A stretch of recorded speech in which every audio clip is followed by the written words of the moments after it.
थिस्सलुनीअ जो ॿियो लिखियलु ख़त जेको पौलुस पाण लिखियो हुयो, हिन जो अभ्यास शुरू कंदासीं। थिस्सलुनीअन जो ॿियो ख़त पहिरें ख़त खां बिल्कुलु पोइ लिखियो वियो, यानी मसीह पैदाइश खां पोइ 52 या 53 साल में। जॾहिं पौलुस ॿिए थिस्सलुनीअन जो ख़त लिखियो, तॾहिं हुतो जा मसीही विश्वासी अञा मसीह में नंढा ॿार हुया। पौलुस जे पहिरें ख़त हुननि विश्वासियुनि जे मन में अञा सवाल पैदा कया, ऐं हिन ॿिए ख़त जे द्वारा उहो हुन जे सवालनि जा जवाब ॾियण जी कोशिश थो करे। हुन वक़्तु हुन जी कलीसियाउनि में हिकिड़ो ख़त फिरे पियो जेको हुतों जे मसीही विश्वासियुनि खे चिंतित पियो करे, ऐं हिन ख़त जे बारे में इहो पियो चयो वञे त उहो पौलुस जे तरफ़ां आयो हुयो। इहा कूड़ी ख़बर इहो दावो पई करे त मसीह अची वियो हुयो ऐं उहो कलीसिया खे पाण वटि गॾु करे चुकियो हुयो, ऐं त जग प्रभु जे ॾींहं में यानी न्याय जे काल में रही रहियो हुयो। असां पहिरें ख़त में ॾिठो त थिस्सलुनीअन जे विश्वासियुनि ते अत्याचार पियो कयो वञे। उहे ख़ुशख़बरीअ जे करे क्लेश सही रहिया हुया, ऐं हुननि खे इहो विश्वास करणु मुश्किल कोन हुयो त उहे हुन महान संकट जे काल में प्रवेश करे रहिया हुया, ऐं हुननि लाइ इहो बि विश्वास करणु मुश्किल कोन हुयो त सभी विश्वासियुनि न छड़ो मुअल विश्वासियूं पर सभी विश्वासियुनि मसीह द्वारा मथे खयो वञणु चुकी छॾियो हुयो। पौलुस हिन ॿिए थिस्सलुनीअन जे ख़त जे द्वारा हुन जो डपु घटाइण जी कोशिश थो करे।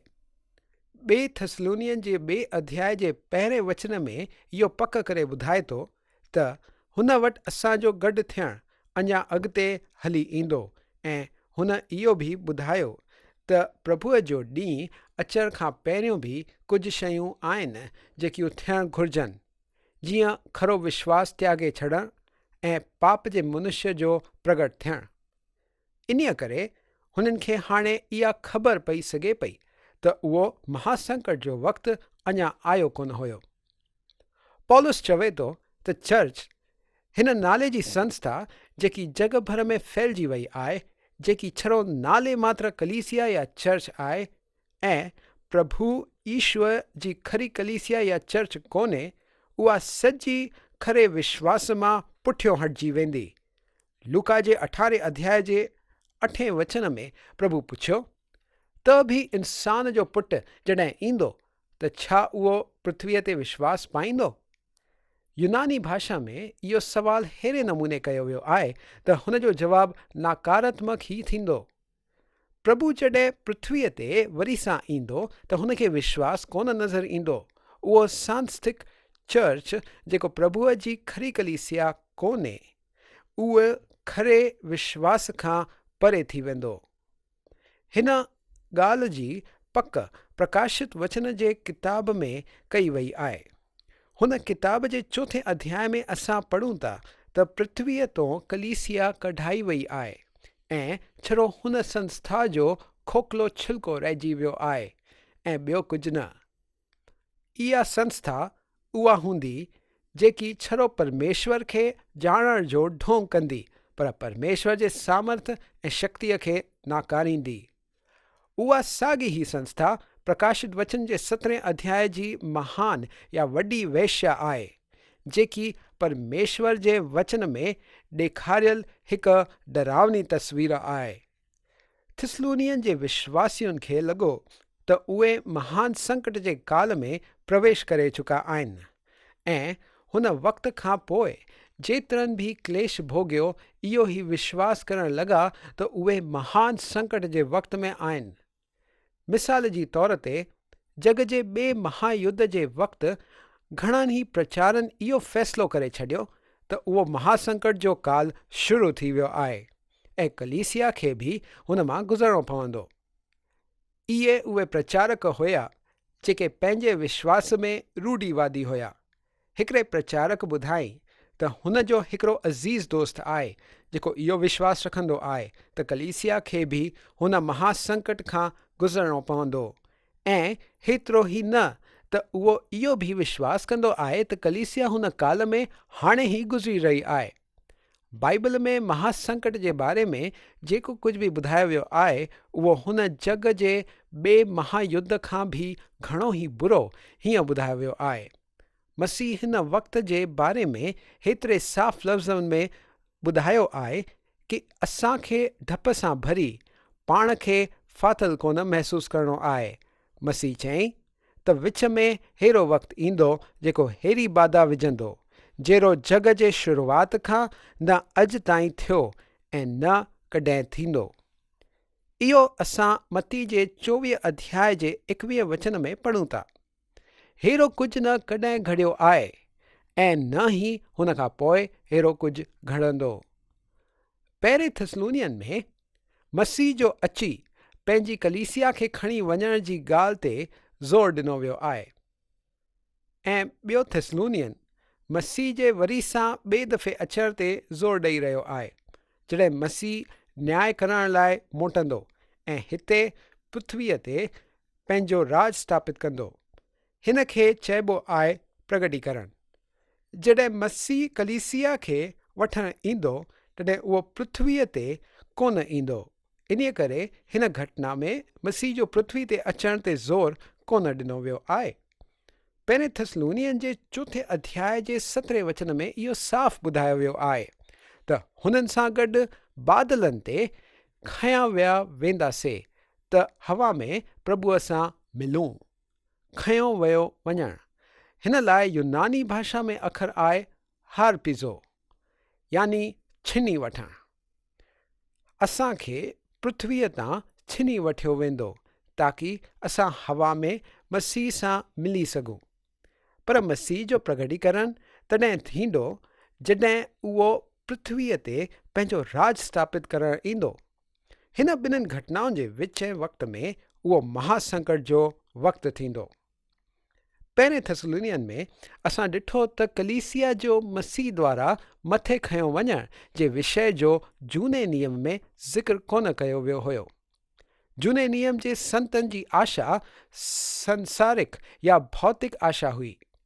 उहे पंहिंजे हुन मसीह जो इंतज़ारु करे रहिया हुया जेको हिते पृथ्वीअ ते अची पंहिंजो राज स्थापित कंदो यानी पृथ्वीअ ते ही स्वर्ग बणाईंदो। स्वर्ग जो राज हिन कहावत जो मतिलबु आहे पृथ्वीअ ते स्वर्ग जो राज। सादे लफ़्ज़नि में त शायदि हीअं ई चई सघिबो आहे, पर जेको स्वर्ग जे राज जे बारे में ईशू ॻाल्हाए थो उहो आहे पृथ्वीअ ते स्वर्ग जो राज। उहो बि तॾहिं जॾहिं मसीह पाण हिन पृथ्वीअ ते हूंदो। हाणे असां पढ़ंदासीं 2 थिस्सलुनीअन जो 1 अध्याय ऐं 1 वचन। अचो त हिन वचन सां असां शुरूआति कयूं। पौलुस ऐं सिलवानुस ऐं तीमुथियुस जे तरफ़ां थिस्सलुनीकिया जी कलीसिया जे नाले जेके असांजे पिता परमेश्वर ऐं प्रभु यीशु मसीह में आहिनि। पौलुस जे अभिवादन जा अखर ओरा ई दोस्तीअ जे भाव सां भरियल आहिनि। उहे हुन कलीसिया खे लिखी रहियो आहे जेका सिद्धांतिक ऐं आत्मिक तौर ते स्वस्थ हुया। पौलुस हिते सिलवानुस ऐं तीमुथियुस जो बि अभिवादन शामिल करे रहियो आहे। हिननि टिन्हिनि माण्हुनि ख़ुशख़बरीअ जे करे घणो ई कुझु सहन कयो हुयो। पौलुस ऐं सिलवानुस फिलिपाई जे जेल में हुया। पौलुस सिलवानुस ऐं तीमुथियुस टई गॾिजी थिस्सलुनीका विया हुया ऐं पोइ पौलुस खे हुननि ॿिन्ही खे छॾे हली वञिणो पियो। उहो हुननि लाइ एथेंस में इंतज़ारु करे रहियो हुयो ऐं जॾहिं उहे हुते कोन आया त उहो कुरिन्थ हली वियो जिते आख़िर में उहे टई गॾिजा। हुन वक़्त ते पौलुस थिस्सलुनीकनि खे पंहिंजो पहिरियों ख़त लिखियो जेको थिस्सलुनीका वारनि जे घणनि ई सवालनि जो जवाबु हुयो। जॾहिं पौलुस पंहिंजो ॿियो ख़त लिखी रहियो हुयो त हुन पंहिंजे 2 सहकर्मी भाउरनि जी बि सुञाणप कराई। पौलुस हुननि जी ख़त द्वारा सुञाणप न कराया त अॼु उहे भाउर जग लाइ बिल्कुलु अनजान हुजनि हा। हिन सां असांखे पौलुस जे चरित्र जो कुझु प्रगटीकरण मिले थो। उहो शख़्स जेको हिकिड़ो घमंडी जवान फिरसी हुयो, हाणे प्रभु ईश्वर जो हिकिड़ो विनम्र अनुयायी ऐं सेवक ऐं प्रेरित बणिजी वियो हुयो। थसलुनिकियन जी कलीसिया जे नाले उहा थसलुनिका जी हिकिड़ी स्थानी कलीसिया हुई। पौलुस स्थानी कलीसिया हुजण में विश्वास रखंदो हुयो ऐं उहा थसलुनिका जी कलीसिया पिता परमेश्वर ऐं प्रभु ईशू मसीह में हुई। हुन शायदि पवित्र आत्मा जो हिते ज़िक्र न कयो आहे, छो त पवित्र आत्मा थसलुनिका जे विश्वासियुनि में हुननि जी कलीसिया में वसियल हुयो। हुननि में वसियल आत्मा हुननि खे मसीह जी ज़िंदगी प्रकट करण में ऐं परमेश्वर जे हुन महान बुलावे जे अनुसार योग्य हलत हलण में मदद करे रहियो हुयो। पर हुननि जी जाइ या ठिकाना त परमेश्वर पिता में ऐं प्रभु ईशू मसीह में हुयो। हिन जो मतिलबु आहे दोस्त त पौलुस मसीह जो परमेश्वर हुजणु इहो सेखारे पियो। पौलुस जे मन में हिन ॻाल्हि जो कोई शक ई कोन हुयो त ईशू मसीह परमेश्वर जो पुटु आहे। यूहन्ना जे किताब जे 10 अध्याय जे 27 खां 19 वचन में असां पढ़ूं था त प्रभु ईश्वर चयो, मुंहिंजी भेड़ियूं मुंहिंजो शब्द ॿुधंदियूं आहिनि, मां हुननि खे ॼाणींदो आहियां ऐं उहे मुंहिंजे पुठियों पुठियों हलंदियूं आहिनि ऐं मां हुननि खे अनंत जीवन ॾींदो आहियां। उहे कॾहिं नष्ट न थींदियूं ऐं कोई हुननि खे मुंहिंजे हथ खां छिनी न वठंदो। मुंहिंजो पिता जंहिं हुननि खे मूंखे ॾिनो आहे सभिनी खां वॾो आहे ऐं कोई हुननि खे पिता जे हथ खां छिनी न सघंदो। पहिरें वचन में तव्हां परमेश्वर जा 2 हथ ॾिसो था जेके प्रभु ईशू ऐं पिता परमेश्वर जा आहिनि। इहा उहा जाइ आहे जिते कलीसिया स्थित आहे। थिस्सलुनियन जी कलीसिया हुते हुई ऐं आशा आहे त तव्हांजी कलीसिया बि आहे। तव्हांजी कलीसिया जो नालो अहम कोन्हे। अहम ॻाल्हि इहा आहे त तव्हां ऐं ॿिया खरा विश्वासी मसीह ईशूअ में आहिनि ऐं इहा ही ॻाल्हि स्थानी कलीसिया खे अहमियत ॾींदी आहे।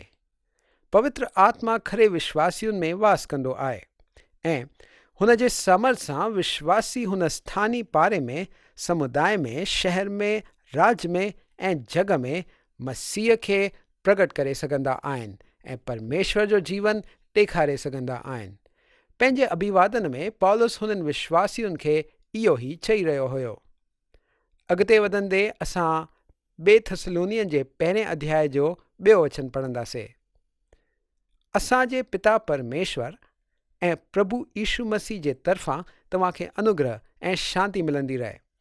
ख़ुशख़बरीअ में अनुग्रह ऐं शांती इहे 2 अहम अखर आहिनि। अनुग्रह पहिरियों ईंदो आहे।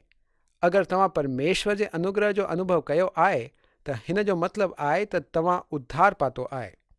एफिसियों जे ख़त जे 2 अध्याय जे 8 ऐं 9 वचन में लिखियलु आहे, छो त विश्वास जे द्वारा अनुग्रह ई सां तव्हांजो उद्धार थियो आहे ऐं इहो तव्हांजे तरफ़ां न वरन परमेश्वर जो दान आहे ऐं न कर्मनि जे करे, हीअं न थिए त कोई घमंड करे।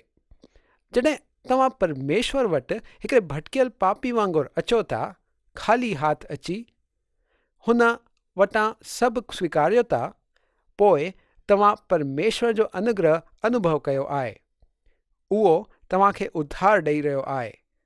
परमेश्वर जो दान अनंत जीवन आहे। हिकिड़े दान या तोहफ़े लाइ तव्हांखे कुझु कमु करणु बिल्कुलु न पवंदो आहे ऐं अगरि तव्हां कमु कयो था त उहो तोहफ़ो कोन्हे, उहो हिकिड़ी कमायल शइ थी वञे। उहा हिकिड़ी पघार वांगुरु थी वञे। परमेश्वर तव्हांजी पुठ इन्हीअ लाइ कोन थो थोपे छो त तव्हां आर्तवार जे स्कूल जा सुठा छात्र आहियो। परमेश्वर तव्हांखे जेके भटकियल नरक जे लाइक़ु पापी आहियो तव्हांखे उद्धार ॾे थो, अनंत जीवन ॾे थो, अगरि तव्हां छड़ो मसीह में विश्वास कयो था। इहो अनुग्रह आहे। शांती, अगरि तव्हां परमेश्वर जे अनुग्रह खे अनुभव कयो आहे त तव्हांखे हुन जी शांतीअ जे बारे में कुझु ॼाण आहे। शांती इहो दुनिया जो सभिनीनि खां मुलायम वियाणो आहे जंहिं ते तव्हां राति जो सुम्ही सघो था। इहा उहा शांती आहे जेकी असांखे इहो ॼाणे मिलंदी आहे त असांजा पाप माफ़ कया विया आहिनि। असांखे शांती मानसिक चक्र कटण सां या दिमाग़ जे डॉक्टर वटि वञण सां कोन मिलंदी आहे। शांती असांखे असामान्य उगम स्थान मां मिलंदी आहे, पिता परमेश्वर ऐं प्रभु यीशू मसीह तरफ़ां। इहो उगम अलौकिक आहे। अगरि तव्हां वटि इहा शांती कोन्हे त तव्हांखे इहा मिली सघे थी, छो त इहा परमेश्वर जो तोहफ़ो आहे जेको हुननि पापियुनि खे ॾिनो वियो आहे जेके मसीह जे तरफ़ां मुरंदा आहिनि। हाणे असां ॿिए थिस्सलुनीअ जो 1 अध्याय ऐं 3 वचन पढ़ंदासीं। हे भाउर, तव्हां जे बारे में असांखे हर वक़्तु परमेश्वर जो शुक्र करणु खपे ऐं इहो उचित बि आहे, इन करे त तव्हांजो विश्वास घणो ई वधंदो वञे थो ऐं तव्हां सभिनीनि जो प्रेम पाण में घणो ई वधंदो वञे थो। हिते पौलुस प्रेम जे बारे में ॻाल्हाए थो। 4 वचन में उहो धैर्य ऐं विश्वास जे बारे में ॻाल्हाए थो। 3 ऐं 4 वचन में हिकिड़ो नंढो त्रिक आहे जेको पौलुस इस्तेमालु करे थो: विश्वास, प्रेम ऐं धैर्य। इहे टई अखर निराकार आहिनि, पर असांखे हिननि अखरनि खे आकार ॾियणो आहे, हिननि खे ॿाहिरि कढी रस्तनि ते हलाइणो आहे। इहो वरी विश्वास जो कमु आहे जंहिंजो पौलुस 1 थिस्सलुनीअ जे किताब जे 1 अध्याय जे 3 वचन में ज़िक्र कयो आहे। बचाईंदड़ विश्वास कमु उत्पन्न कंदो आहे। बचाईंदड़ विश्वास परमेश्वर जे ॿारनि जे दिलनि में प्रेम उत्पन्न कंदो। मुंहिंजा दोस्त, अगरि तव्हां परमेश्वर जी संतान आहियो त अगरि तव्हां चाहियो या न चाहियो तव्हांखे मूं ते प्रेम करणो ई पवंदो ऐं मां बि तव्हां सां प्रेम कंदुसि। इहा हिकिड़ी अद्भुत व्यवस्था आहे। ॿिए वचन में पौलुस उहो 3 अखर खणे थो जेको उहो प्रेम ऐं विश्वास सां गॾु वापरींदो आहे। उहो आहे धीरज। इहो उहो धीरज कोन्हे जेको असांखे ट्रैफ़िक जैम में खपंदो आहे या चौक ते बीहण लाइ बत्तीअ खे साओ थियण ताईं खपंदो आहे।